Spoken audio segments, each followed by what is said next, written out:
The road from Eldoret to Ravine in Kaptagat, Elgeyo-Marakwet County.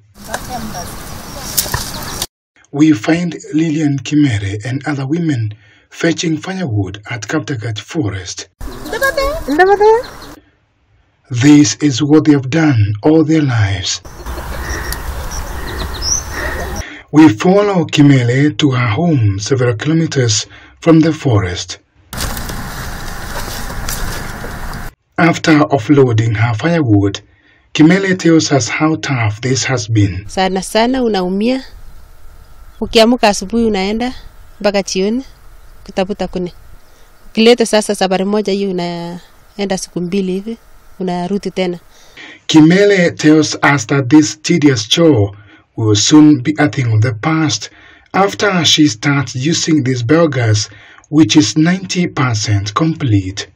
Naona nikimaliza hiyo biogas nipate moto kwa nyumba siwezi kanyaga forest. She was among the first beneficiaries of the biogas project through WWF Kenya, which targets people adjacent to Kaptagat forest with an aim to reduce pressure that local communities are putting on natural resources within the forest and promoting green energy. Tulipoenda huko Kaptagat forest wakachakua watu tukapitia kura tukapika kura. Mimi nikakuwa moja yao nikapata. We were able to actually work with the community groups to be able to set a criteria to help identify those who are going to benefit. People living near Kaptagat forest are not only benefiting from biogas alone. This water project is owned by the local community here, who are supported to set it up. Hii spring inaitwa Kipchoge water project. Tuko na springs 3, 1, 2, 3. Na maji hayaishi hata kama kuna kiangazi namna gani. We don't treat this water, it is raw and it is good for human consumption. This solar water project from one of the many springs found in Kaptagat forest, though small, is serving more than 170 households. This is the first phase of conservation.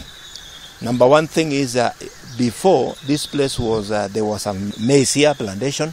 There was a lot of planting around here, and you could not see when there is water here.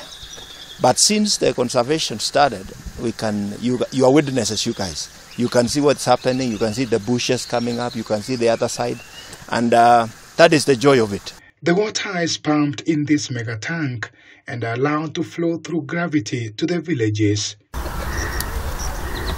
Residents cannot draw water in their taps. Some houses are self-contained, so nowadays we have a shower at home.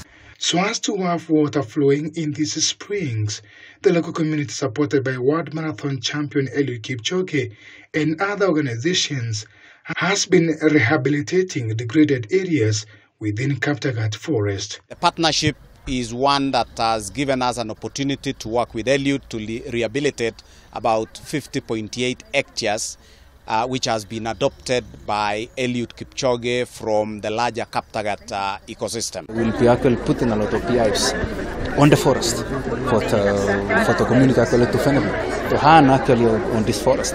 But above all is the knowledge and tell people that this is our only country. This is our #1 home and we need to own it.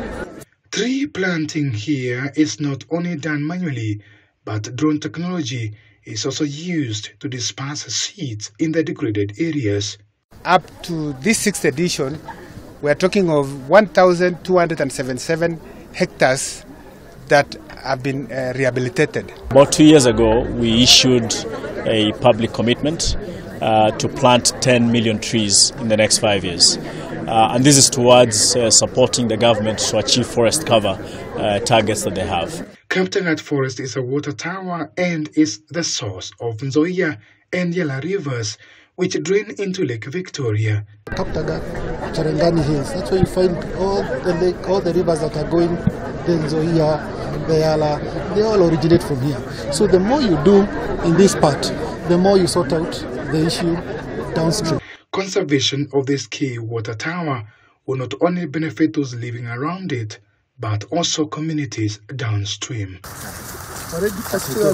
Dan Kaburu, K24, the voice of nature from Elgeyo-Marakwet County.